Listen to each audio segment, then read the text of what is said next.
За оройн хүргье. За өнөөдөр Артрафийн групп сургалт байгууллагын сургалтад очиж заагаад маш олон өсгөөчүүдийн гой зүрх сэтгэлд гал асаагаад үнэхээр сайхан өдөр байлаа. Тэгээд та нартайгаа хуваалцах гээд ороод ирлээ. Тэгээд энэ урлагаар сэтгэл засах гэж гайхамшигтай зүйлийг яг өөрийнхөө сэтгэл зүрхээр дамжуулан хүргэхэд ямар гоё идэх юм бэ гэдэг зүйлийг өнөөдөр мэдрээд ирлээ. Тэгээд хэсэгхэн хугацаад байсан боловч яг амьдралынхаа туршид юу хийх зорилготой юм, цаашдаа амьдралдаа ямар өөрчлөлт оруулах юм гэдгийг тэр эмэгтэйчүүд маань мэдэж авсан. Тэгээд өнөөдөр миний төрсөн өдрөөр маш хамгийн гайхалтай утга учиртай төрсөн өдөр болж өнгөрлөө. Урд нь төрсөн өдрөөрөө би зөвхөн найзуудтайгаа баярлаад ч юм уу, хин нэгдээ баярлаад, гэрийнхэнтэйгээ баярлаад өнгөрөөдөг байсан бол өнөөдөр маш олон эмэгтэйчүүдийн зүрх сэтгэлд гэрэл асааж чадлаа. Дээрэс нь урам зориг өгч чадлаа. Тэгээ бүр ингэж бэлгээр бэлгсэн өдөр байлаа. Тэгээд гинтийн бэлгээр дүүрэн. Тэгээд юу ботсон бэ? Энэ лаваараа юу хүрэх гээд байгаа бэ гэхээр бид эхлээд өөртөө өгж сурах хэрэгтэй байна. Хин нэгэнд хайрыг өгж сурах хэрэгтэй байна. Хин нэгэнд итгэл найдварыг өгж сурах хэрэгтэй байна гэл. Тэгээд энэ палажийг манай шав бэлгэлсэн. Тэгээд үнэхээр гоё, яг миний сайд таарсан тийм палаж, гоё палаж байгаа. Тэгэхээр сэтгэлийн өглөг гэдэг зүйл чинь цаана маш олон зүйлийг агуулдаг юм байна. Тэгээд өнөөдрийн сургалтанд тэгээд би удмын хичээл орсон. Удмын хичээл орж байхад тэрнтэйгээ хамаатан садантайгаа ойлголцоогүй бүр хичнээн олон жил явцсан. Одоо энэтэй ажиллах хэрэгтэй юм байна. Би дандаа гоншгоноод байсан биз дээ. Амьдралдаа би дандаа гоншуулсан байна. Би одоо өөрийгөө өөрчлөе гэдэг нүдэнд нь оч ассан тэр бүсгүүчээдийн. Тэгэхээр тэр мэдрэмж хамгийн гоё гэдэг юм байна. Энэ хороо дээр хамгийн гоё мэдрэмж бол хин нэгний урам зориг насаад зүрх сэтгэлд нэг гал асахгүй. Тэгээд олон жил бодоол яваад идэг нэг юм хийхсэн да гэд бодоол яваад идэг. Гэхдээ яг түүнийг хийж чадахгүй байдаг. Тэр гацаанаас гарах үе гэдэг юм байна гэдэг мэдэрлээ. Тэгээд мэдээж хин нэгтэй зүрх сэтгэлээ чин сэтгэлээсээ хуваалцвал тэр хүн мэдээж зүрх сэтгэлээсээ холбогдож надтай ярьдаг, ярилцдаг байгаа. Тэгээд сүүлийн үед ийм хүний дотоод нөөц боломжийг гаргаж ирдэг тийм кейсүүдтэй их ажиллаж байна. Тэгээд тэрний үе ихээр тийм нууц дураад идэг. Тэрний үе ихээр өөрийгөө юу чадахыг мэдэхгүй байж байгаа. Тэгээд яг нэг юм гацаанаасаа гарах үедээ хүн тэрийгэ мэддэм байна л да. Гацаанаасаа гарах үедээ л би нэг энийг чаддсан байна гэд. Тэгэхээр өөртөө ажиллаж ижил үнийг мэдчихэж байгаа байхгүй. Өөртөө ингээд өнөөдөр тэр олон бүсгүүчүүд бүгдээрээ маш гоё зураад ингээд гаргаж байгаа зүйлүүд нь дандаа далд ухамсараас гарч ирсэн. Би нэг мунддаг чадaltaтай биш. Өөрийнхөө дотоод гайхамшиг нээж эхэлж байгаа байхгүй юу? Зураад гаргаад цаашдаа юу зорж байгааг зарим нь гоё ингээ агаарын бөмбөлөг зурж ийн, зарим нь гоё яг юу хүсэж байгаагаа зургаар ингээд өөрийн мэдлэг илэрхийлэг гаргацдаг. Жишээ нь ингээл эхлээд нэг юм утга учиргүй зурагч юм шиг зурж ийснаа дараа нь тэрийг ингээд тайлж уншахаараа би энэ чинь миний энийг хүсэж байгаа зүйл юм биш үү гэдэг тэр зүйлийг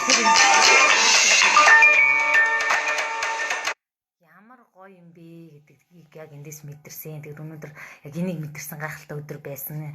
Сацуу хүн сэтгэл зүрхэндээ гомдлохгүй нэг энэ үзэн адалтыг тээж явах үедээ хин нэгэнд гомдлоо бүр мартцсан юм шиг байдаг. Бид нар ингээл мартцсан, дандаа мартцсан. Худлаа ингээ мартцсан. Бага насндаа бүр 5 настай байхын гомдлоо хүртэл гаргаж иж байгаа байхгүй юу. Тэгэхээр бид нар тухайн үед мартцсан гэж бодоод идэв. Гэтэл яг тэр чинь ой санамжинд байдаг. Тэгээд тэрийг харахыг хүсдэггүй тэрнийг өмхийрсэн намаг шиг зүйлээ харахыг хүсгээ байцдаг. Гэтэл тэр зүйл чинь байсаар л байдаг, бугшаасаар л байдаг. Тэрийг эмчилж ингэж гаргаж ирж цэвэрлэхгүй л бол тэр байсаар л байдаг. Тэгэхээр өнөөдөр таны сэтгэл ямар нэгэн зовлонгуй нэг хин нэгэнд гомдсон зүйл байвал яг одоо гаргаарай.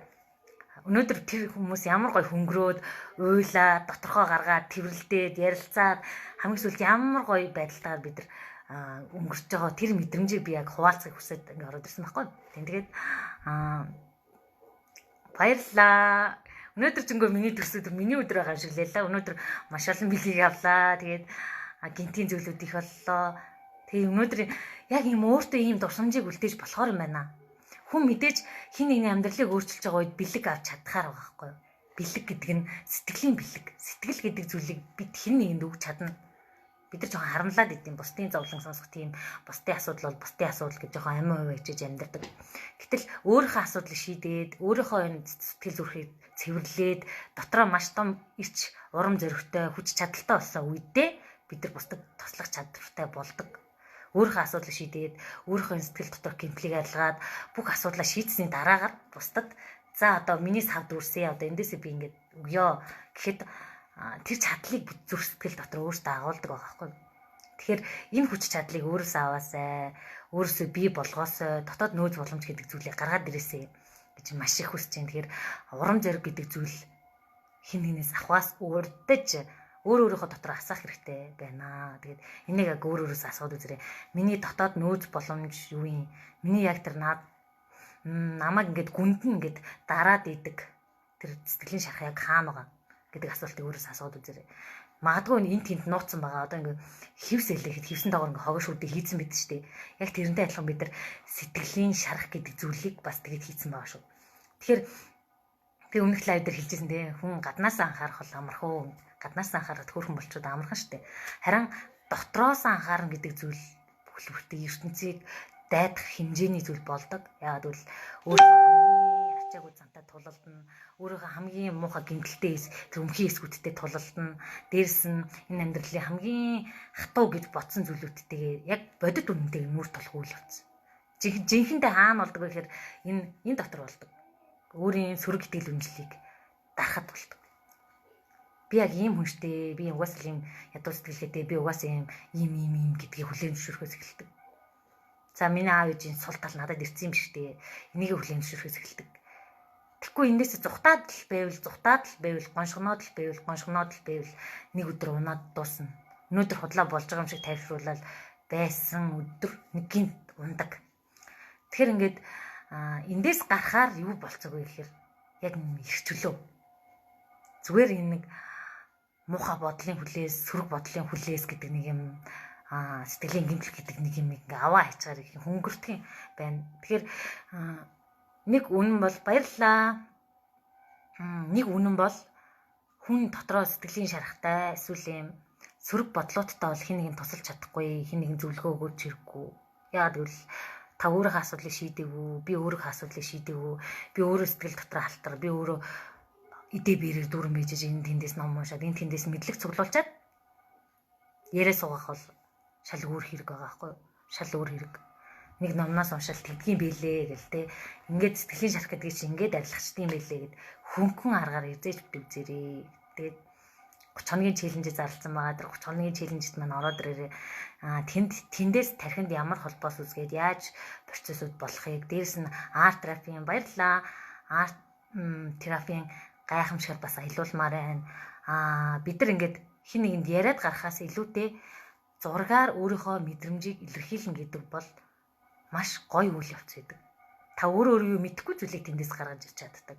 Яг тэгвэл энэ даалт ухамсар гэдэг зүйл чинь 6 настай хүүхдээ ойтой адилхан бөгөөд хэл яриа байхгүй бид нартэй ярихдаа зүүдэр юм уу эсвэл юм дүрсээр ярилцдаг.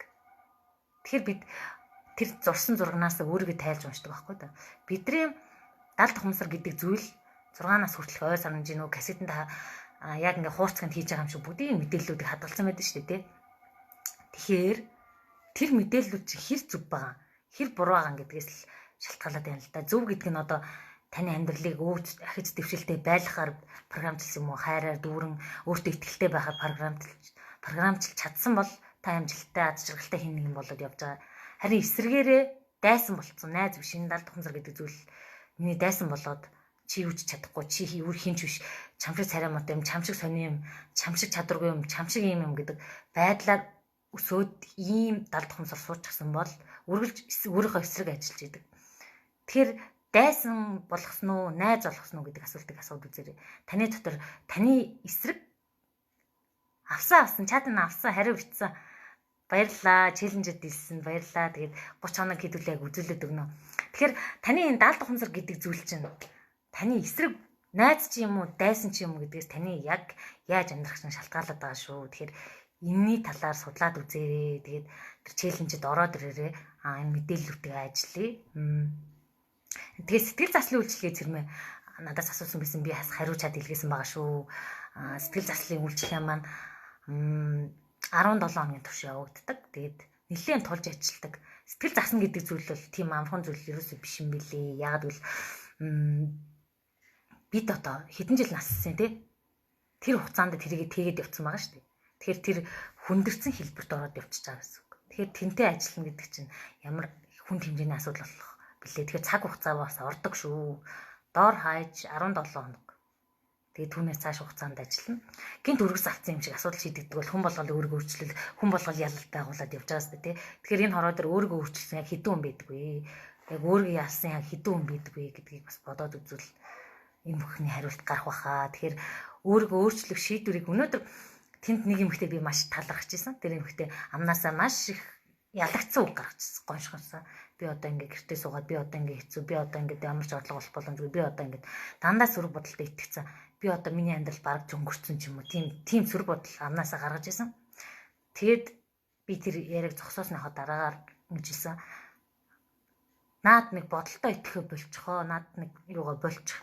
Одоо өөрөөр ингээд бодоод үзье гэд хичээлийн дараагаар ингээд сэтгэлдээ хэлж явах тэр юмхтэй нүдэнд нь арай нэг оч асаад би одоо өөрийгөө өөрчлөхөөр шийдсэн ингэж бодолтой хүлэгдэж ингэж амьдрахгүй надад боломж байгаа юм байна би өөрийгөө хөгжүүлэх хэрэгтэй юм байна би ингээд уур хүрээд хүүхд рүүгээ уурлаад ингээд гомдоод байдаг гэсэн шалтгаан нь би бас өөрийгөө хөгжүүлэх үс болсон юм байна гэдгийг өөрлөгөө харж гисэн тэр хүн тэр бол миний хувьд хамгийн том амжилт хамгийн урам зориг байлаа яг л ихэнх хүмүүс өөрийгөө өмөрөөд идэх юм надад буруу байхгүй бусдад буруу байгаа нөхөрт буруу байгаа амьдрал буруу байгаа ээж аав буруу байгаа бүгдэд нухлуулдаг би л өстой нэг юм гавьяатай баатарлаг эмэгтэй багт чинь амьдрал намайг нулаад багт чинь чи юу яриад байгаа юм бэ гэдэг.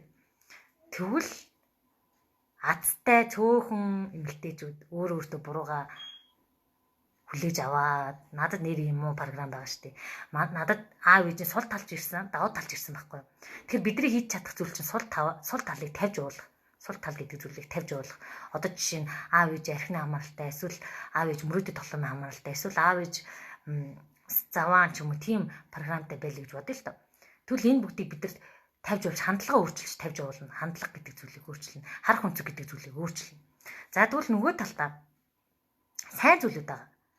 Жишээ нь одоо манай ээж маш тайван шин чанартай байсан. Гэхдээ бид тэр тайван шин чанар нь авсан мөртлөө хэрэгэлдэггүй. Бид нар ухамсартай болон ухамсаргүйгээр ээж аваасаа хэрэгтэй зан чанар нь авсан мөртлөө хэрэгэлдэггүй буруу итгэл үнэмшлээс болоод. Жишээ нь ээж маш тайван. Тэгтэл тайван хүнийг аав ингээ муухайгээр хэлээд хахад дээрлэгч аам шиг надад санагддаг байсан. Тэгэхээр дээрлэгч аам шиг санагдаад тайван за хэрэггүй юм шүү гэж одоо хүн амт дээрлүүлэх юм байна. Би ер нь тайван байж болохгүй. Би ер нь ирч хүчтэй цоглоглох хэвээр гэдэг итгэл үнэмшил надад суучжээ. Нэг талаараа сайн тий цоглог ирч хүчтэй байх сайн. Гэхдээ нөгөө талаараа энэ шинж чанар нөгөө тийшээ эргвэл сэтгэл хөдлөлөө удирдах чадахгүй тийм шинж чанар руу явна. Тэгэхээр тайван хүний давуу тал сэтгэл хөдлөлөө удирдах чаддаг л байгаа байхгүй да. Уурлмаар зүйлсэн ч уурлахгүй хэлмээр үг байсан ч тэгж гаргаж чадахгүйгээр өөрөө ингэж байж чаддаг хүнийг хэлээд байгаа сэтгэл хөдлөлөө удирдаг. Тэгэхээр би тэр шинж чанарыг өөртөө суулгах хэрэгтэй юмд ажилласан. Тэгэхээр сэтгэл хөдлөлөө тайван шинж чанар руу оруулж чадсан гэсэн. Уул надад байсан гэхдээ би хэрэгэлдэхгүй. Танд ингээд нэг палаж байдаг үстэй тий ууланд байдаг гэхдээ баг өмсдөггүй нэг шинэ жилээр өмссөн юм да тэгэл хайцсан юм да гэдэг шиг тий. Тэгэхээр яг тэр шиг шинж чанар бидний далд хөнцөрт байгаа шүү. Аав ээжээс авсан зан чанарын тэр зүйлүүд байдаг.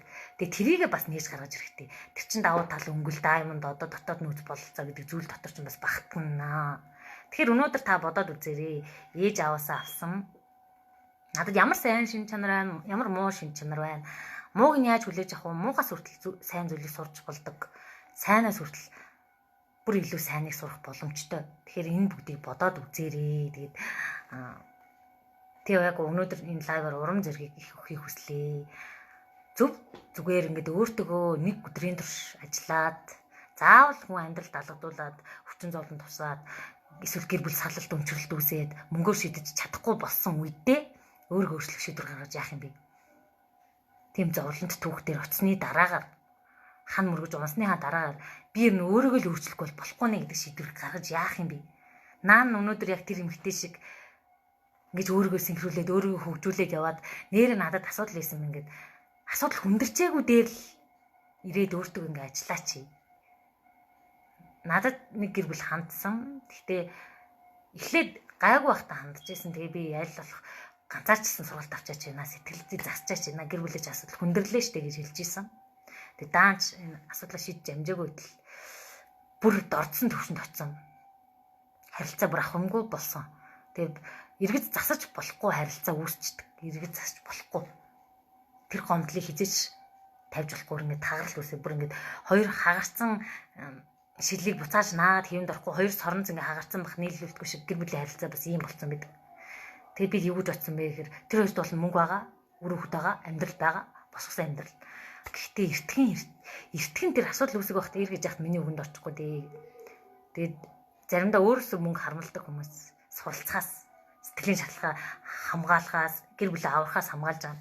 Гэхдээ дараа нь тэр гэр бүл салах хэмжээнд өрхөд мөнгө нэг хамаатай биш байна. Хидчихсэн би нэр ингээд лам бүүд очиж 5 сая 10 сая өгөөд ингээд тэгээ бид хоёр нийлээгүй. Уучлаарай. Та 5 сая 10 сая 100 сая төгрөгтэй байлаач таны сэтгэл доторхыг далаалам чи идгэж чадахгүй шүү. Та өөрөө л шийдэхгүй бол. Тэгэхээр бусдаас шийдвэр хайх. Бусдаас шийдэл. Нэг шийдтэн газар давхар гарч ирээ. Та хоёр харилцаа ок боллоо. Одоо та хоёр стажинг ажралтай хөдөлцөөд яв. Тийм төв хааж авахгүй шүү. Хүн өөртөө ажиллах шийдвэрээ гаргаад өөрийнхөө энтэй ажиллаад өөрийнхөө энэ доторхыг нэг том болохгүй бол тийм шийдвэр хааж байдгүй мэнэ. Би нэг мэдэрсэн байхгүй. Урд нь ч би тэр бөөмөд үзүүлээд явж л байсан. Баярлаа. Тэгэхээр мөнгөнд асуудал байгаа юм биш. Энэ сэтгэл зүй, сэтгэлгээ гэдэг зүйлд хамгийн том асуудал байна.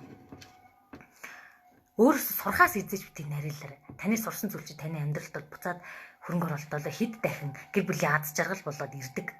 Гэр бүлийн аз жаргал тогтун өнөөдрийн бэлэгцээр бас ярьж л байлаа. Эхнэр ийм өөрөн гэсэн мөрөөдөлтэй, өөрөн гэсэн сэтгэл тогтун байхад эр хүний ажил амьдралын карьер өсөд явах нь тодорхой. Эхнэр гондуухан, орой мэнд эхнэр гондуухан сэтгэл зүйн асуудалтай бол нөхрийнхөө санхүү болоод карьерт хүртэл асуудал үүсгэж л явдаг. Яагад бол бид чи өөртөө ямар хүчтэйг мэддэггүй юм бэлээ. Тэгэхээр нэг энийг бодоод үзээрэй. Тэгээ өнөөдөр яг лекцэн дээр хуваалцаж хахад хүмүүс нэрээ тийм биш үү? Би ямар ч мөрөөдөлгүй нөхрлөө ингээ уурлаад байгаа болохоор миний нөхрийн ажил ус бас ингээд байгаа юм. Олж ирж байгаа орлогын би ингэж үргэлжлэх талаар бодоод идэгсэн болохоос би ингэж үржүүлэх сэтгэлгээ өөрчлөх талаар юу яагаад бодоог юм бол би зүгээр ингээ хохирогч гэрийн их нэрийн дүртэй яагаад тоглолцсон юм бол тэгээ өөрөөсөө асууж эхэлж байгаа байхгүй юу. Тэгэхээр яг энэ гайхалтай эмэгтэйчүүдийн түүх шиг та өөрийнхөө гайхалтай амьдралын түүхийг бүтээгч. Заавал тэгэхээр гайхалтай амьдрал гэхээр нэг юм заавал бид нар нэг юм улаан даваа нөгөө супервумений юм өөрөөл гадуур нисээл энэ нам амаар нисээл эсвэл нэг юм төсөөллөө болио. Супер эмэгтэй гэхээр нийгэмд манлайлал нэг ширээний ард суугаал нэг юм супер эмэгтэй. Тэгвэл хамгийн түрүүнд супер эмэгтэй хаана үсгэн гэхээр энэ дотор үсгэх юм байлээ. Зүрх сэтгэл дотор. Бусдыг хайрладаг, майрладаг гэж хэлдэг мөртлөө хайраа юу гэдгийг мэддэггүй юм билээ. Яг л бидрийг багад эцэгхээс хайр гэдэг зүйлийг мэдрүүлээг учраас бид нар жоох хоосон сав учраас худлаа дуграал яваад байдаг. Тэгэхээр ингээд трийгээ дүүргэн гэдэг нь хамгийн хүчтэй эмэгтэй ганцаараа байхдаа өөрийгөө дүүргэж чаддаг эмэгтэй гэх юм байна. Тэрийг би яг чихэн мах цухандаа шингэл ойлгож байгаа байхгүй. Заавал хин нэгнээс хайр гуугаад байхгүй. Заавал ингээд тэгээ өөрөө дүүрэн болчихсон чинь нөхрөө хайраар гэр бүлийнхнийх хайраар тэтгэдэг. Хүүхдтэйгээ тоглохтой хүртэл аз жаргалтай тоглодог.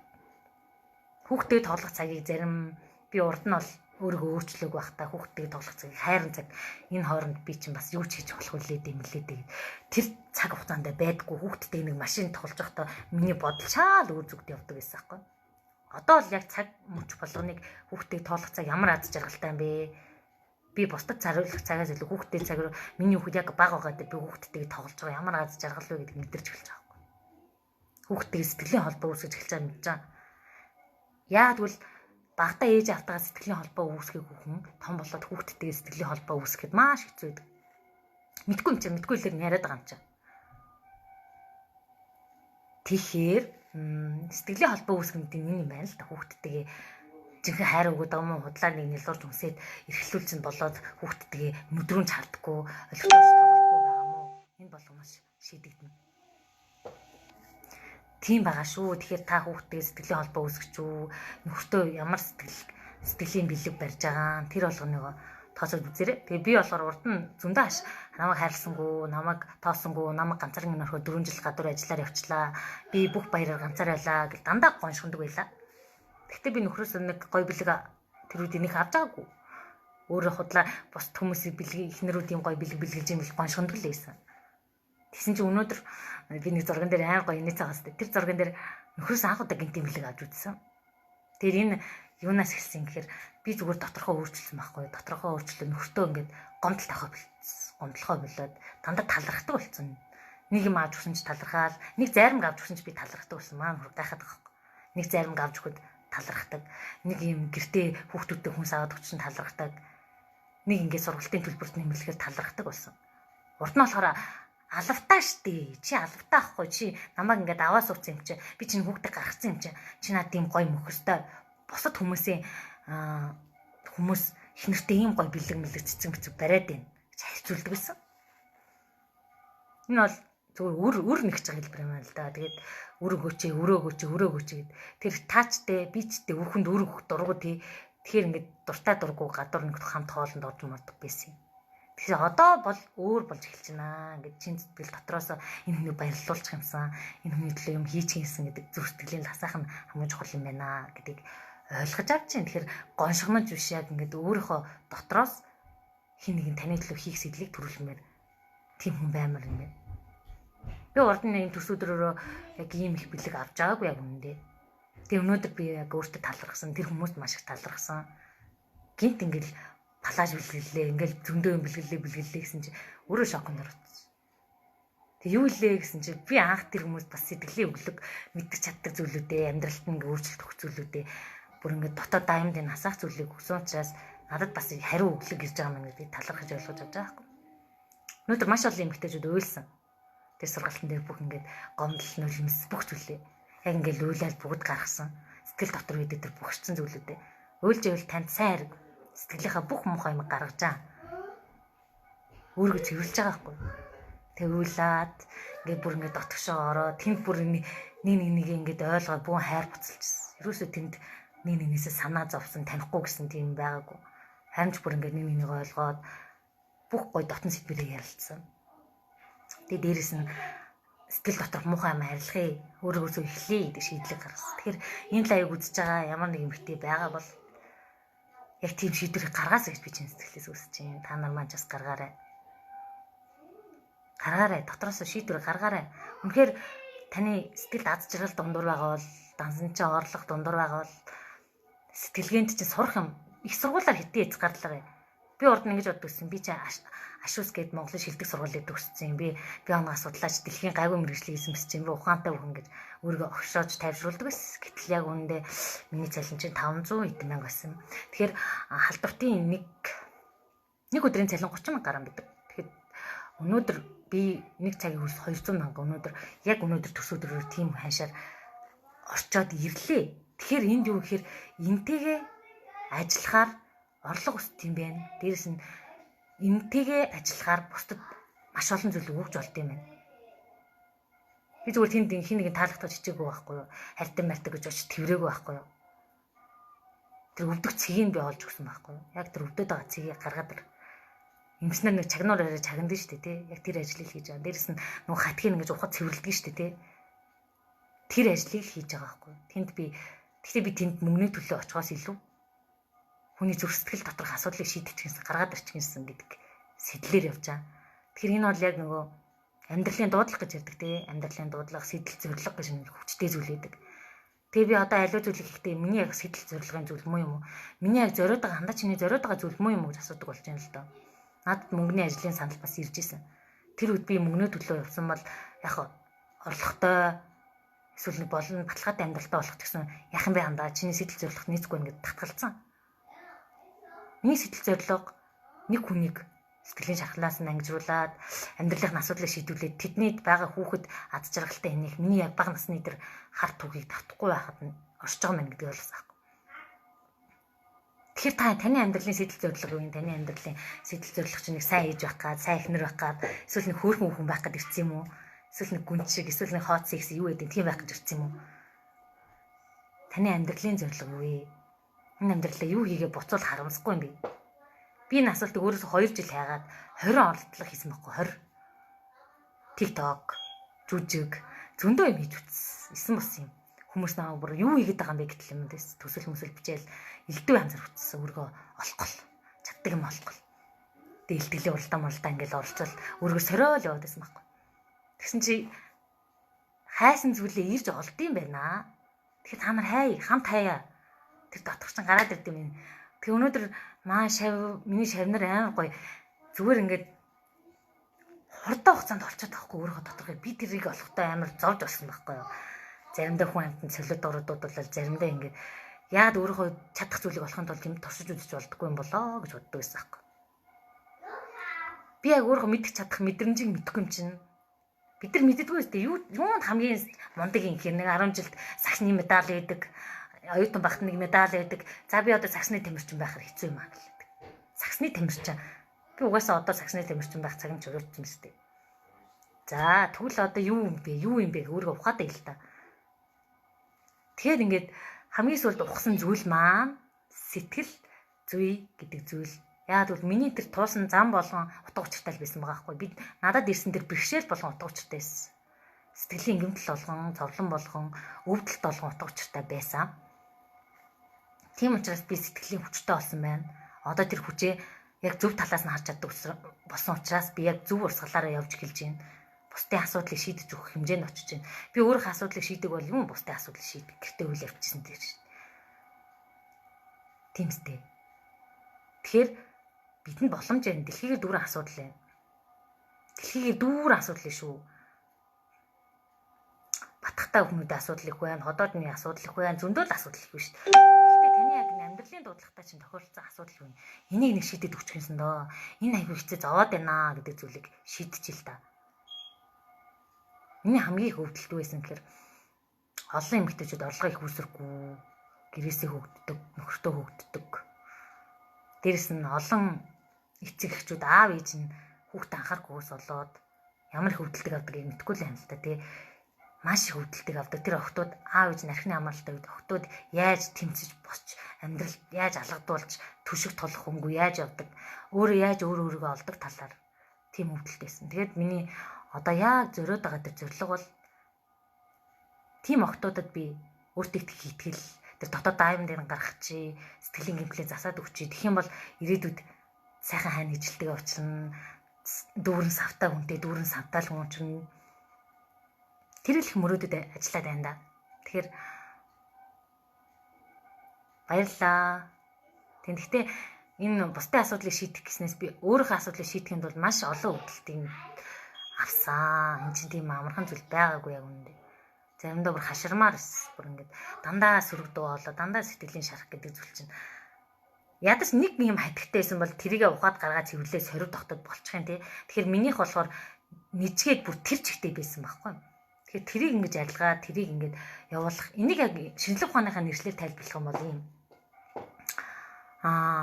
Бидний тарих гэдэг зүйл маань бие махбодод өдөрдох ёстой. Тэгэхээр бид нар ингээд зуршлын робот шиг болсон байгаа байхгүй. Зуршлын робот. Тархиар өдөртөх автомат гормон дээр ингээл гар үлрээ дуртай амиг явждаг. Эсвэл ингээл заримдаа пивмар самдууд дэлгүүрээр пив уужаад эсвэл ингээд даавраар захируулж явждаг. Жишээ нь сарын тэмдэг ирэх үед бид нар ингээд муухашд болцсон. Муухашд болоод сэтгэл мэтгэл өмнө лемор бол настаа хов бацмаар санагдал. Энд чинь биеэр захируулж байгаа хэлбэр. Бид нар даавртаа захируулж байгаа биеэр захируулж байгаа хэлбэр шүү дээ. Тэгээ сэтгэлээр өнө кортизол даавар ялгарлаа орноос хов хөвт босхгүй хөвтцсэн. Түл тархиараа захирдаг хүн чинь гараа гүүж эхлэнэстэй гарч гүүгээд тэр серотонин окситоцин дааврыг ялгаруулах гад гүүж эхлэх би нэг өөртөө арга хэмжээ авъя шийдчихлэх юм байна л да. Тэгэхээр та яг биеэр захируулж гинүү. Биеэр захируулж байгаа бол та хөрөгч рүү шууд алхаад очивол нэг мэтгэл юм аваа ицсэн байна. Тэгэхээр энийг анхаарай. Тэг ингэж боддгийн аав ээжтэй л бол дүүрэн савтай биш шүү дээ. Одоо анхаараарай аав ээжтэй хүн мөртлөө аав ээж нь өглөө гараад орой ирдэг хүний хүүхдэд аавтаа ээжтэй ямар ч харилцаагүй болцсон. Аливаа зүйл донтцсон байдаг. Тэгчээ дараа миний хүүхдээ ачваа би уугаарч дутаагаагүй гэлтэй гэдэг шүү дээ. Өөрөө хүүхдтэй ямар сэтгэл зүй харилцаа ямар ингээд нүдрөө хажаад ямар асуудал юунд дуртай ямар мөрөөдөл зоригтой миний хүү ямар байгаа ингэж асуухгүй өөрийнхөө үзэл бодлыг ийш нэрлээ тулгаад байна л да. Тэг чи ингээд явал хоолтойгоо бол миний хүү тэр сургуульд л орждог. Тэгээ болоо. Тэр хүүхд юуны авьяастай маяастай мэдэхгүй. Тэр миний 30 хоногийн челленжид юу болох гээд байгаа юм гэхээр энэ Харвардын судалгаан дээр үндэслэн хүн яг юун дээр авьяастай юм бэ гэдгийг бас гаргах юм. 6 төрлөөр хүний iOS-ыг тодорхойлсон байна л да. Одоо EQ гэдэг ярьж байгаа. Сэтгэл хөдлөлийн удирдах чадвар гэж ярьж байгаа. Тэгвэл энийг хүмүүс янз бүрийн iOS-тэй гэдэг. Зарим хүмүүс биеэр iOS-тэй хүмүүс бид нар мэддэг шүү дээ. Олимпи авраг мавраг болчдөг. Тэгвэл төсөл сэтгэлгээгээр iOS-тэй хүмүүс чинь зураг энтрээ зураад шинээр ийм бүтээлүүд оруулж идэг. Тэгвэл дараа нь хэл ярианы чадвартай хүмүүс чинь бид нар ихтгэл лектор спикер гэж зөндөө хүмүүс юм мэддэг. Тэгвэл энэ болгоно тархины хөгжилтэй холбоотой гэдэг юм. Тэгвэл анх төрөхтэй хүмүүс чинь энэ тархины хөгжил нь янз бүрээр төрдөг юм байна л да. Тэрнтэй холбоотойгоор түүнийг 2%-аас ахуулаад 4% ашигласан хүмүүс ингээ амжилтанд хүрээд байна. Орой маань бүрэг заяа. Чиний шарах, сэтгэлийн шарах өвдөлт бол энэ амьдралд алгадуулаас хамаагүй зүйл юм баггүй. Чи боддоо бүр ингээд өвчнөд идүүлээд ингээд алгадуулаад унах өвдөлт бол ямар гэдгийг дараа нэг эмчилгээ хандуугах өвдөлт ямар гэдгийг. Тэрний хажууд энэ сэтгэлийн шарах өвдөх бол тийс чадахгүй бол нэрээ энэ амьдралд амьдрснаа утгах юу байгаа юм. Тэр чинь яах вэ? Бидний эцэгчүүд биднийг өсгөхдөө санамсгүйгээр өгсөн гэмтэл болохоос бидний ингээд санаатаагаар ингээд байсан гэмтэл биш шүү дээ. Тэд нар өөрсдөө гэмтэлтэй байсан учраас тийм гэмтлийг бид нар санамсгүйгээр өгсөн байгаа шүү дээ. Тэгээд дээрэс нь манай нийгэм ч өөрөө сэтгэл зүйн хувьд их дарамттай нийгэм, эрүүл бос нийгэм шүү дээ. Зүгээр сургуультай очиход хүүхдүүдийн сэтгэл зүйн хувьд бид нар яаж авдаг лээ? Би л их сургуультай очиход би хөл томтой гээд том хөлтэй урт хуруутай гээд манайхан тэгжсэн. Орой мэд на хүлийн тайр маяр гэж. Тэгээд тэр чинь бас хүүхдийн сэтгэл зүйн гэмтэл үүсгэж хэлсэн байхгүй. Би тэгээ бүр жоох охин чинь ээж дээр очихлаа. Ээж би энэ хүлийн маань 7 хуруу маш урт юм аа. Ээж энийг би тайрчиж болох уу гэж ээжээс бүр асуужсэн. Тэгээд ээж надад яаж болох юм бэ миний охин тэнцвэргүй болж штэ чи навруугаа дайрчул гэж хэлсэн. Хүүхдийн тэгтэл нь үеийнх нь гэмтээдэг штэ. Тэгээрээ манайх эхнээсээ бүртгүүлээ өнөөдөр бас зөндөө хүмүүс бүртгүүлсэн байлээ. Яг бөөнд нэг хүчтүүлээд яг ингээ хамтраад ороод ирээрээ. Би сая ном бичихтэй бас тэгсэн. Аливаа зүйл төр хамтрагчтай байвал нэг хурцлаа явдаг. Чи яаж юм би яаж юм гэдэг. Ганцаар болохоо зөнгөөр орхичтэй. Тэгээ ном бичихтэй би нэг найзтайгаа $100 мөрөцөд. За хоёлоо төрүүлж ном тэр бас найз маань ном бичижсэн. За хоёлоо мөрөцөд одоо ингээд яг хин төрүүлж номоо гаргахаа үзье гэд бицээ. Тэгээд би төрүүлсэн. Тэгээд өрсөлдөх шинж чанар бидний дотор байдаг. Гэхдээ энийг ингэж ашиглаж болно. Жишээ нь ангид нэг онц сурдаг хүүхдээ л гэхэд онц сурдаг хүүхдээ дагаад бус нь онц сурах жишээ тийш. Нөгөө 5 найзын таныг тойрсон 5 найзын нэг нь сайн байх бол дагаана гэдэг шиг. Яг ийм хамтрагчтай ороод ирвэл нэгийг хүчжүүлээд явна. Тэрнээс 30 хоногт өөрийгөө өөрчлөөд ингэ явхад дунд нь шантрахт бол гарна штэ. 30 хоног гэдэг чинь тийм хамархан зүйл биш аахгүй юу? Ихэнх хүмүүс хэд хоног залхаж штэ. Тэгээд ийм байна. Их мөнгө төлсөн бол шантрахгүй. Мөнгөндөө нарилж ч юм уу тэгдэг.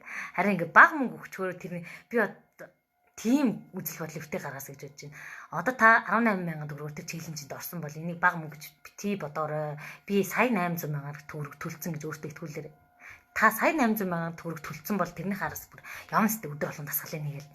Би нэг нөгөө ч юм уу Тони Робинс гэдэг амьдралын дасгалжуулагч, дэлхийн номер 1 дасгалжуулагч дээр нэг хүн очиод $100,000 төлөөд хамгийн ихний дасгал нь эрт унт гэдэг дасгал байсан. Эрт унт. Бид нар эрт унт гэдэг үгийг хаасайг сонсдог үстэй. Аав ээж маань л багад эрт унт гэлтэгдэг. Гэтэл тийм мөнгө төлж ижил тэрийг ухаарах байсан юм л да. Тэгээд $100,000 төлсөн чинь үг үсэг болохгүй унтна үстэй. Тэгэхээр үн цэнийг яг ингэж хүлээж аваараа гэж хэлэх гээд байгаа.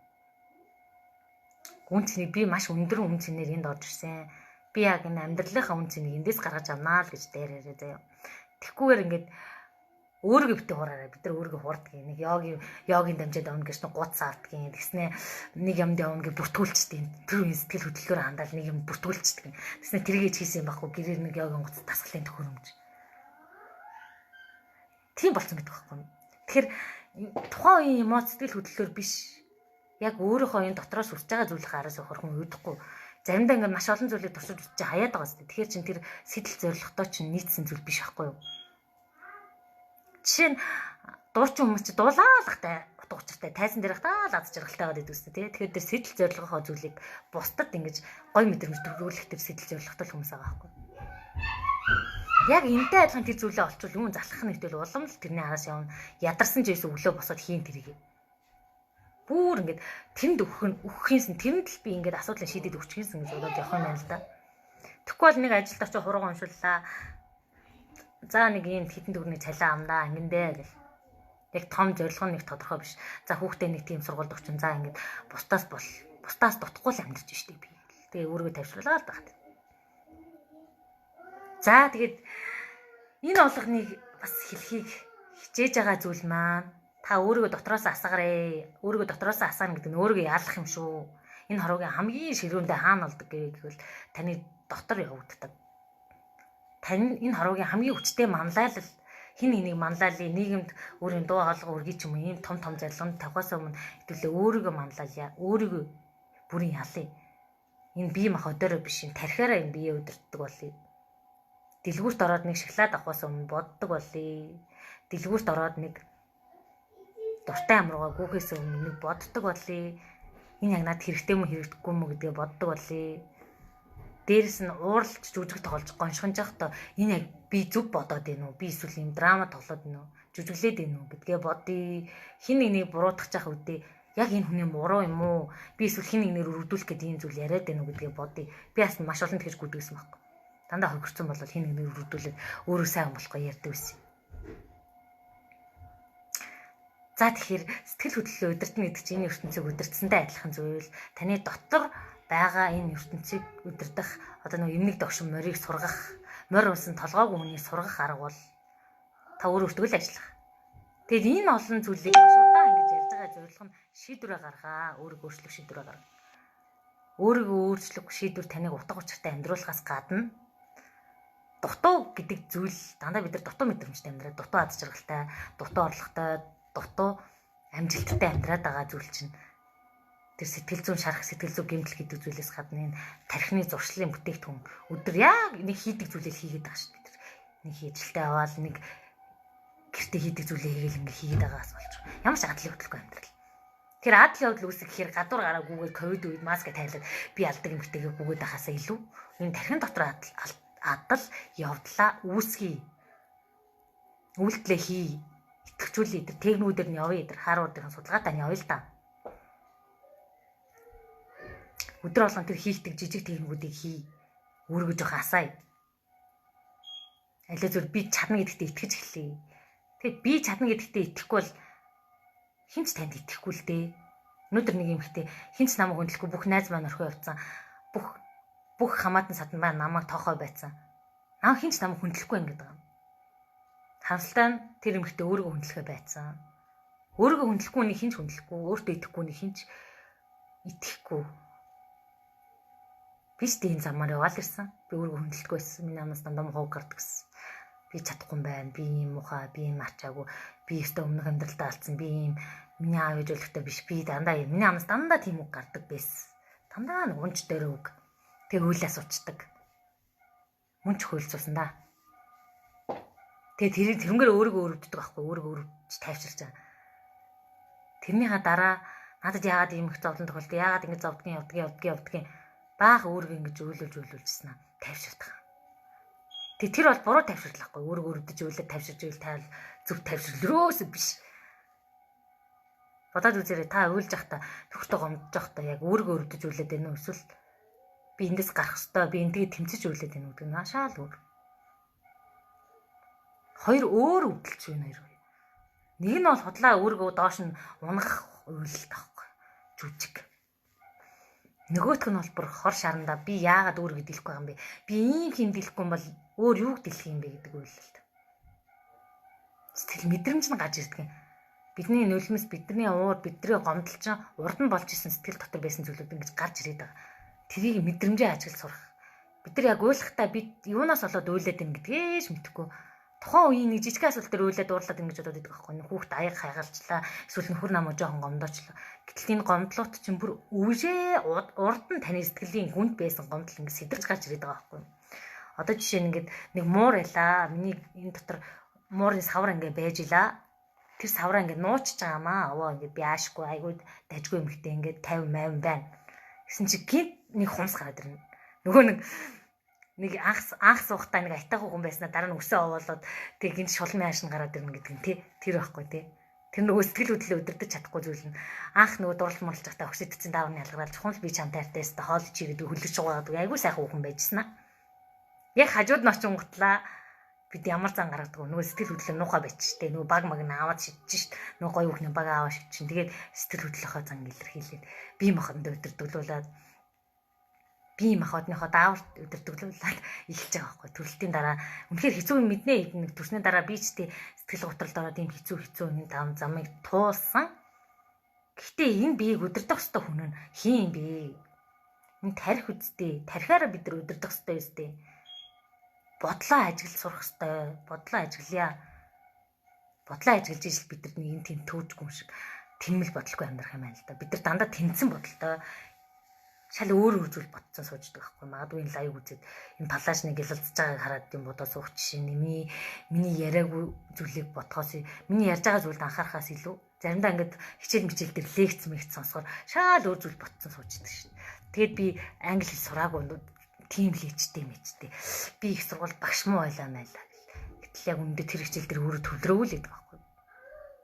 Тэгээ ингээд гой шалтгаалт очно. Онлайнаар сурна гэдэг чинь өстой хэрэггүй зүйл юм бол гэл. Үрд муутай танхимаар л өстой сайхан майхан гэл.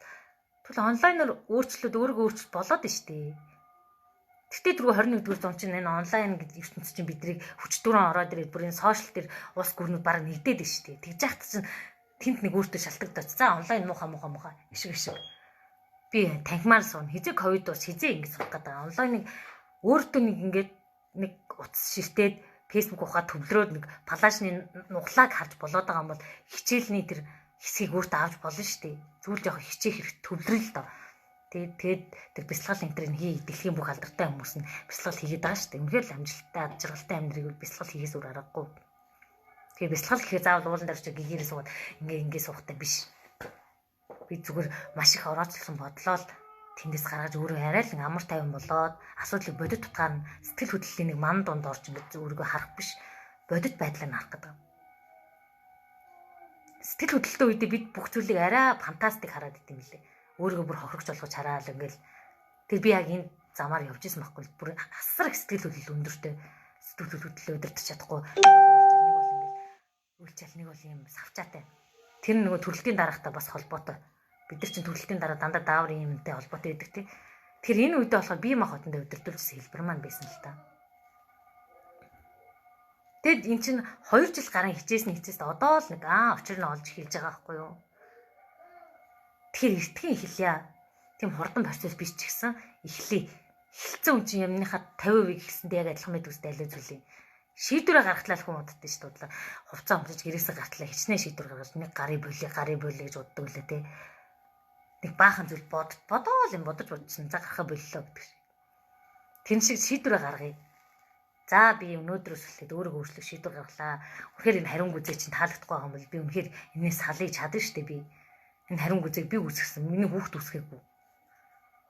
Төрөлтийн дараа гид сонжих гэдэг асуудал их хүүхд рүү бас бургаж ихдэг байхгүй. Би 2 3 хүүхд гаргацсан юм чи одоо нэгээс штэ болохоо байцсан гэл. Тэгвэл тэнд чинь 6 хүүхд гаргацсан гойлог мисэр яваад байгаа штэ. Тэгэл бусдад бургаж ихэд өөр зөндөө их юм идэж гизээ сонгочоод дараа нь ингээд тэгдэг. Бусдад бургаж эхэлнэ хэлбэр штэ юм чи. Тэгэхээр би ингээд өөрийгөө хайрлахгүй юм болгоцсон юм чи би одоо энийг хайрлахчаа. Би яга гоё гэж болохгүй юм гэдэг эрхийг өөртөө өгөө. Тэгэх юм бол бүх зүйл амархан юм блэ. Тэгээд энэ лайв өндөрлөхөд тархинд нэг булчин нэмэгдэхэд за би зөөрлж хэлж байгаа шүү. За гидсний 6 булчин бол нэмээд ирт юм блэ. Тэгэхээр тархитлуугаа л анхаарыг. Энд хийх зүйл рүүгээ л анхаарыг. Олж байгаа мөнгөө баас болох уу? Эсвэл энд оруулаад 1000 дахин үржүүлэх үү гэдэг чинь таны сонголтоо. Магадгүй таны скам маш олон үнэтэй хувцснууд байж иш магадгүй. Гэхдээ тэр танд юу ч авчиж өгөхгүй. Та магадгүй сая хэдэн зур гоё шүүв мөв аваад өмөрцөн биш магадгүй. Гэхдээ тэр танд өнөөдөр 1000 төгрөгч олж өгөхгүй шүү дээ. Эргээд зарахад тэр мөнгө чинь эргэж ирэхгүй. Та магадгүй тэр материал ярьсан гутал ямар брендийн хувцсыг аваад өмөрцөн байж магадгүй. Гэхдээ тэр шүүгэнд байгаа 80% өмсөхгүй хувцас танд юу ч авч өгч чадахгүй. Тэгэхээр бид нар сэтгэл зүйн хувьд асуудалтай хаад дэлгүүр авч өөрийгөө тайвшруулдаг. Гоё юм ахвар тайвшруулдаг. Хитгэн хугацаанд дэлгүүр яваад хувц аваад хичнээн кайф гэдгийг бид нар мэднэ шүү дээ тий. Яг ингэж өөрийгөө тайвшруулах хуурхаа болио. Дандаа хуурдаг нэг юм аваад тайвширна. Дэлгүүрээс донтоож хүмүүс өгдөн шүү дээ. дэлгүүрсэх дон гэд бүр өвчин байдаг шүү дээ. За тэгэхээр ингээд лайв өндөрлөе. Тэгээд 30 хоногийн челленжид ороод ирээрэй. Өөртөө ажиллаарай. 30 хоног тийм амхан биш. Гэхдээ амьдралд алгадуулахаас тийм хэцүү биш.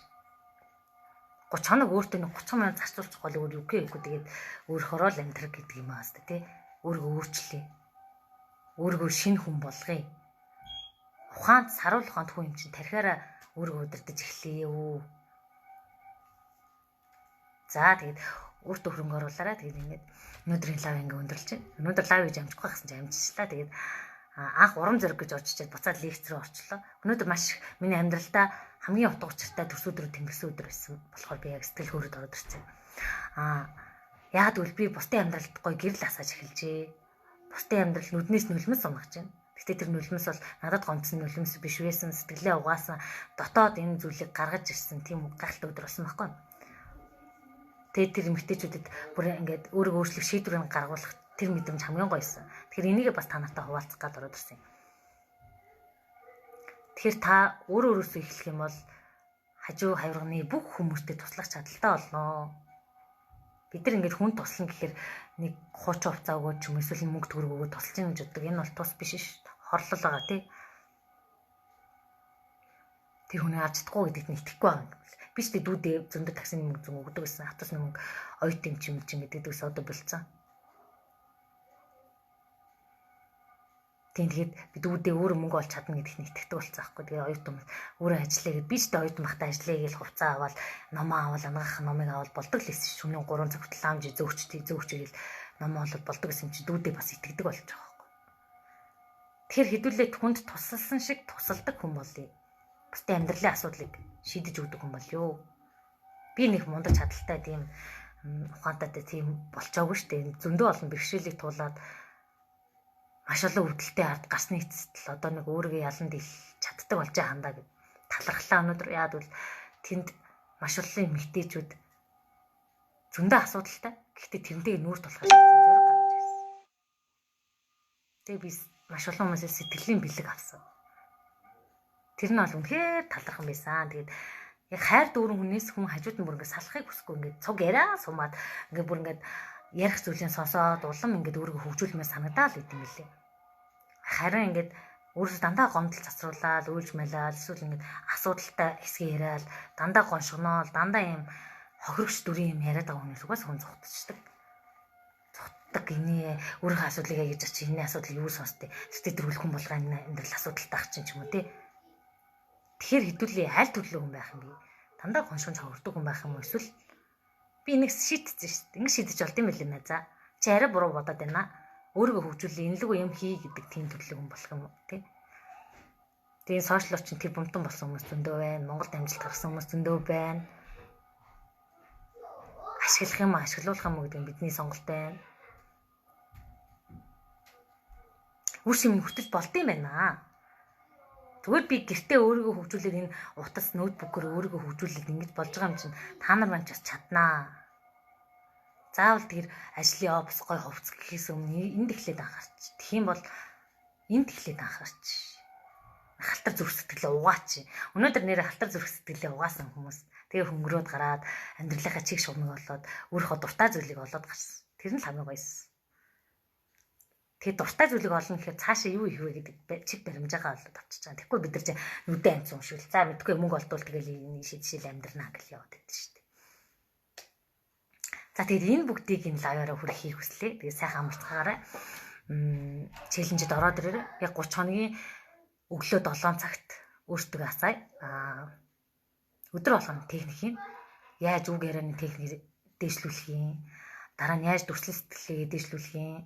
Яаж бие махбодын техникийн эвсэлтэй байдлаа яаж өргөх юм гэх мэтлэнгээр шүү. Энэ бол Харвардын сэтгэлгээ, биеийн сэтгэлгээ, өвгөн сэтгэлгээ, дүрслэл сэтгэлгээ эдгээр бүгдтэй ажиллах техникүүдээс гадна дахиад оюун ухааны гайхамшиг тасгалууд байгаа. Тэр нь марцсан саасан зүйл юу гэдгийг нэгэн хэвийн тархины холболт үүсэхгүй болцсон, зуршилтаа идэгдсэн тархийг сэрээдэг тийм дасгалууд байна.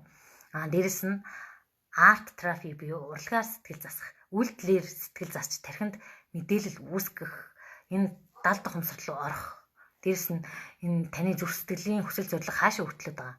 Энийг мэдэх. Арт терапи бол хугацаа богиносгоод хурдны зам дээр оруулах гэдгийг би яг өөрийнхөө биеэр мэдрээд олон хүмүүс дээр ингээ харж байгаа байхгүй. Тэнийг би хүрхийг хүсэж байгаа. Тэгэхээр ороод ирээрээ эндээс ингээд юу байдаг юм болоо, энэ хүн юу яриад байгаа юм болоо, ороод нэг юм үзээд би өөртөө нэг 30 өдрийг зориулж да. 30 өдөр амхан дуусчих гэж нэг үзсэн чинь миний төс өдөр болсон байна. Сайхан л би томьёо өмнө номооч суужсэн. Тэгсэн чинь одоо ингээд төс өдрөөр сууж юм. Тэгэхээр нэг мэтгэл өнгөрдөө шүү. Яг дими өнгөрөө гэвэл нэг сар дорол өнгөрдөг шүү дээ. Нэг мэтгэл шинэ сар эхэллээ. Одоо утгагүй нэг шампазыг тулгаас угаснаа шинэ оноор үзүүлээд өгнө гэснээр дараа онд яг хиймдээ байх юм уу? Эсвэл яг шинэ оны эхлэхэд 15 хоног өөртөө ажилласан шал өөр хүн болоод эхэлсэн байх юм уу? Мөрөөдлийн самбараа хамт хий. Тэр чинь бас дүрм журамтай хийд юм байна. Дүрм журам гэж яг хүч чадал нь хаана оршдیں۔ Яг яаж хийдэг гэдэг юм байд юм байна. Төлөвлөгөө гаргая. Төлөвлөгөөг яг юу зөв гаргадгийг, минут секундын зөв гаргадаг юм уу? Яаж гаргадгийг тэр төлөвлөгөөгөө гаргая л да. Дандаа төлөвлөгөөгөө зүгээр нэг гинт нэг цаг гараад нэг найзтайгаа уулзсан гэж гарч гүгээл. Эсвэл нэг юмны хүний юм хөөцөлдөж өгнө гэж гарч гүгээл. Ямар ч төлөвлөгөөгүй цаг хугацаатай яваад ах юм уу? Эсвэл ийм зоригтой дотроо маш том мөрөөдсөн бодсон тэр зүйлийг төлөвлөгөө олгоо гаргаад цаашаа яаж явах юм гэдгийг гаргая. Тэгэд ажиллая л да, өөртөө ажиллая. Төлөвлөгөө гэдэг зүйлийг өнгөрсөн оны миний 2021 оны мөрөөдлийн самбар 80% биелсэн байна энэ жил. Яг хүссэн зорьсон зүйлээ. Сая би номоо бичиж дууссан. Би яг ном гэж бичсэн байсан. Тэгэд нэг нь IELTS-ийн 7 оноогоо л аав гэлээ. Би тэрийг үнэхээр амжаагүй. Хажуу нь би зөндөө сургалтууд ингээ явцсан болохоор. Тэгэд эрхчлэлийнхаа гарах цаа эрхчлэх бол үнэхээр өсрэлт хийсэн жил болно. Орлого маань хэд дахин өснө. Дээрэс нь ингээд амжилт маань бүр ингээд нүдэнд харагдаад байгаа байхгүй. Тэг яг тэр аргаар нь яг сэтгэлдээ 100% нийцсэн далд хүндлэлтэйгээ ажилласан тэр мөрөөдлийн самбарыг бий болгож чадсан. Тэгээд үүнийхээ араас явахаар шийдсэн. Тэгээд өнөөдөр би 29 нас хүрч байна. Тэгээд 29 жилийн хугацаанд маш олон бэрхшээл 50-60 та хүний туулаагүй бэрхшээлийг би туулсан. Гэхдээ эндээс би маш олон зүйлийг сурсан. Урд нь бол би дандаа хохирж исэн бол одоо би ялагч болсон. Би энэ бүгдээс юм сурж исэн юм гэдгийг харсан. Зарим хүмүүс надад нэг хүн энэ сэтгэл бичижсэн.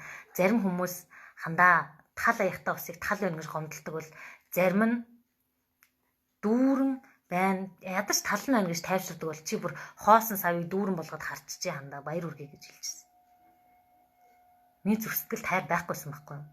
Хүүхдтэйгээ сэтгэлийн холбоо үүсгэж чаддаггүйсэн байхгүй юу? Тэгэхээр би энэ хайр гэдэг зүйл чинь ийм юм байдаг юм байна. Ингэдэг юм байна гэд ойлгосон юм. Яг л бас манаа нөхөр өөрөө миний хажууд хүн маш их нөлөөсөн. Миний нөхөр өөрөө хайр сэтгэл дүүн өссөн хүн байгаа байхгүй аав ээжийнхээ хайрыг бүрэн авсан. Тэгэхээр би тэр хүнээс суралцаж ирсэн байхгүй. Хөө хайр гэж ийм байд юм шүү дээ. Урд нь хайрлаад байгааг нь ойлгохгүйсэн шүү дээ. Би бас хайр гэж хайрлал мэдэхгүй шүү дээ. Аав намайг ингэж хайрлаж ирсэн мэдэхгүй юм чи. Тэгтэл нөхрөө хайр мэддэггүй байсан байгаа байхгүй. Тэгээ ингээд хайрыг ойлгоод маань хөр тийм армандаг тийм миний хүсэмжит залуу биш байсан бол өнөөдөр тийм залуу болох гэж миний л өөрчлөлт гэж хичээгээд өнөөдөр надад гинтийн бэлэг авах юм яар баярлаа тэгээд тэр нэг хөрөн зургийг авахулцсан бэлээ. Тэгэхээр яг эндээс ингэж бодод байгаа. Би өөр таны зүртгэл тэгэхээр хайр байгаа мó хайр гэдэг юм зүйл ойлгосон юм уу? Тэгэхэд нөхөртөө яг юу гүгч чадсан. Тэр цагаас эхлээл нөхөр яг өөхийг хүсээл ингээл хамаг юм ингээд нээж гэлт юм байна л да. Бид нар болохоор дандаа ахын донд тусцсан нөхрөөсөө ингээд бүх зүйлийг авах гээд байдаг. Тэнц шүүв гарлаа, тэнц дөвбөл харлаа, энийг ч аваадаг, тэрийг ч аваадаг. Би хүүхдээ харж чинь ингээд тийм ч мөнгө, ийм ч мөнгө ингээд байнга авах гээд байдаг. Хайр, халамж ингээд юу байдгийг бүх зүйлийг авахгүй ч хичээ гэдэг. Авахгүй ч хунжаага зүйл болгондоо бид нар алдаж байгаа ч анзаарахгүй ингээл аав л гэдэг. Гэтэл бүх хэрэгцээг нөхөр хангаж чадахгүй шүү дээ. Таны бага насандаа болж амжаагүй тэр хайрыг нөхөр өгсөн гэсэн гүйцэж чадахгүй. Тэгэхээр тэр хайрыг та өөрөө олж авна. Тэр нь л өөрийгөө хайрл, өөрийгөө ол гэдэг зүйл нь тэр л юм байна л да. Тэгэхээр эцэг хийсээ авсан тэр зүйлээ сайн зүйлүүдээс сэргий. Манай дээд удамд нэг сайхан дархан хүн байдаг вэж, сайхан хөөрөг сэлдэг вэж. Тэгвэл надад тэр зүйл нь байна уу? Эсвэл манай удамд одоо жишээ нь манай ээж аав нь аймгийн зан тамирчин хүн байдаг. Тэр спортлог аюус надад байна уу? Нэгэ хүлээн зөвшөөрөхгүй юм шиг үсттэй. Ингэж өөрийгөө хайхаас эхэлж юм л да. Тэгэхээр энэ болгоныг бас өнөөдөр нэг бодоод надад нэрэд аваад чанар юу байгаа лээ. Энэ би чинь бусдад харьцуулах хэрэггүй шүү. Одоо тэр олимпиад аврагтай харьцуулаад өөрийгөө харьцуулаад би ч одоо юу лээ. Одоо жодогоор явуул яадаг үлээ гэж бодхоос илүү өөрийнхөө нөөц боломжийг яг юу ч хийсэн уйдахгүй, хизээч хийсэн уйдахгүй тэр зүйлэл болох байхгүй. Бас ингэ би одоо энэ яг хин нэгний зүрх сэтгэл гэрэл асаах зүйлээс хизээч уйдахгүй. Ирээдүйд уран зөгийн спикер, мотивашн спикер болох хүн гэж өөрийгөө боддог. Тэгээ түүнийхээ төлөө явж байгаа. Би яг бусдын зүрх сэтгэлд асаахаар ярьж чаддаг хүн болохын тулд би 2 жил гарам ингэж ярьсан байхгүй. Хамгийн их нэг найзтайгаа групп нэгээд тэр нэг найзтай л зөвхөн ярьдаг байсан. Дараа нь сургалт заагаад нэг 40 дөөний өмнө ярьдаг байсан. Дараа арай сайжраад 300-ны өмнө ярьдаг байсан. 300-ны өмнө лайв уралдаанд орсон. За дараа нь 5,000-ны өмнө ярьдаг болсон. Дараа нь ингээд өсөөд явж байгаа байхгүй. Тэгээд ингээд бодит байдал дээр одоо ингээд нэг хүнд би сургалт заадаг байж байгаа. Дараа нь групп ингээд явсаар хагаад одоо танхим ингээд олон байгууллага болоо авчлаа. Тэгэхээр эн чинь анх мяаштай угаасаа л мяаш хүн болгоно мяаштай. Би чи мяаш ярьж чадахгүй нэг халдсан нөхөр л байсан шүү дээ. Халдсан нөхөр найзынхаа урдаас ичээ зүтгэл хотолд орсон ядчихлаа. Тэгэл ярьдаг байсан шүү дээ. Хичээл зүтгэл юм байна л да. Хичээл зүтгэл. Гэтэ дуртай зүйлээ олохдоо эцээж битээ цуцаарай. Дуртай зүйлээ олохдоо цуцна гэдэг чинь та амьдралынхаа утга учир мөрөөдлөөсөө зүгээр буруу хараа суудсан та яг адилхан өөртөө эвлэрсэн амьдарч байдаг байхгүй. Өнөөдөр нэг хүн ихтэй 7 жил би мөрөөдлөө мартчихъя. Нэг хүүхэд гаргаад гэртээ суудсан. Дараа нөгөөт маань том болсон. Дахиад хүүхэд гаргасан. Дахиад суудсан. 7 жилийг би юм мөрөөдөл зориг гэж амьдарчээ. Өөртөө гомдолж амьдарч. Би чиний хүүхдийг гаргаад юу ч хийж амьдсангүй гэж гомдолж амьдарч. Хайран гомдолт 7 жил. Тэгээ би өөртөө баярлаад байгаа хгүй. Би яаж 2 жил гомдлоод 2 жилээс нь ухаарах гээд явцсан аваад аа. Тэгээ сая өнөөдөр багш маань надад бахархаж пост оруулсан мөлий. 29 наснда маш олон зүйлийг ухаарж хандаа. Над дээр ийм залуугаар иржсэн шав байхгүй гэж хэлсэн. Манай багш маш ухаантай, маш холыг хардаг хүн байдаг. Тэгээд сэтгэл хөдлөлөө бүр өдөртөө сурцсан тийм 50 амгалан байдаг байхгүй. Тэгээд тэгтэн би баярлж ирсэн. Маш олон бэрхшээлдэл баярлж байгаа. Тэр чинь нэг залуугаараа ухаантай гэдэгтэй биш. Зүгээр маш олон бэрхшээлийг очихоор л бэрхшээлийг даван туулж босч ирээд исэн байхгүй да. Унах зөндөөлс, гомдлох юм зөндөөлсөн. Тэгтэл ингэ энэний асуудлыг яаж шийдэх үү гэдэг асуултыг өөрөөсөө асууад байсан баг. Тэгэхээр танд өнөөдөр ямар нэг бэрхшээл байгаа бол та өнөөдөр өвдөө төвчж байгаа бол энийг яаж даван туулах гэж бодорой. Та өнөөдөр сэтгэлээр унтсан бол энийг яаж даван туулах вэ гэдэг бодорой. Асуултыг яаж шийдэх үү гэдгийг л бодорой. Яагаад би зовоод байгаа юм бэ гэдэг асуултыг биш. Би яаж энэ ард гарах вэ гэдгийг бодорой. Тэгэх юм бол заавал шийдлэг болно. Би орлогогүй байна гэвэл би яаж орлоготой болох вэ? Хин нэгнээс зээлгээс өмнө би яаж өөрийн чадлаар орлого олж болох вэ? Надад ямар ур чадвар байгаа лээ? Гэдгээ нэг бодоод үзээрэй. Та хин нэгний асуудлыг шийдээд өгчихсөн дөө нүдэнд чинь тэглээд ам дээр чинь гараа хилчдэг бол тэрийг яг жинхэнэ утгаар нь шийдэж чаддаг хүн болроо. Тэгэхгүй нэгдээ. Худлаа хүн шөмслөл яваад байдгийг яг асуудлыг шийдэж өгч юм өрөхгүй. Чиний наад тийм замчин л ерөөсө болохгүй байна да.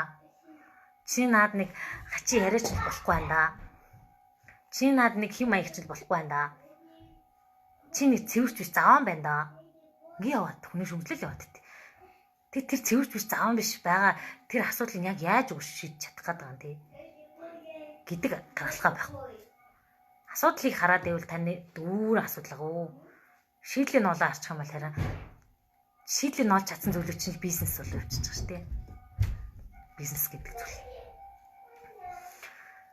За тэгэхээр өнөөдөр хойлоо ингээ өндөрлөе. Тэгэхээр өнөөдөр хамгийн гахалтай өдөр байлаа. Хамгийн сайхан ухаалалтай төрс өдөр байлаа.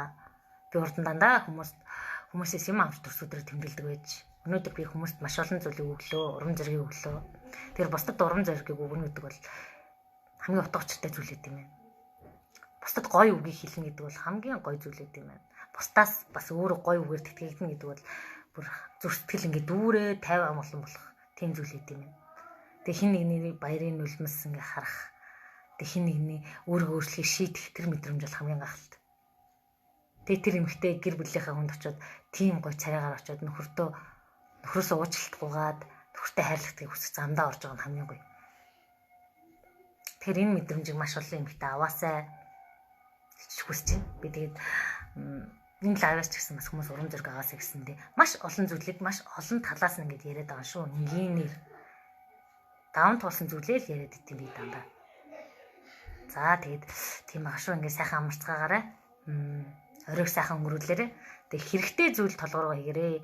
Энэ утас фэйсбүүкээр чинь дөрөв хогон мэдээлэл байгаа. Хог дүүрэн байгаа. Бас тийм номнууд бас зарим нь хогийн номнууд байгаа. Сургалтууд зүгээр зарим нь хогийн сургалтууд байгаа.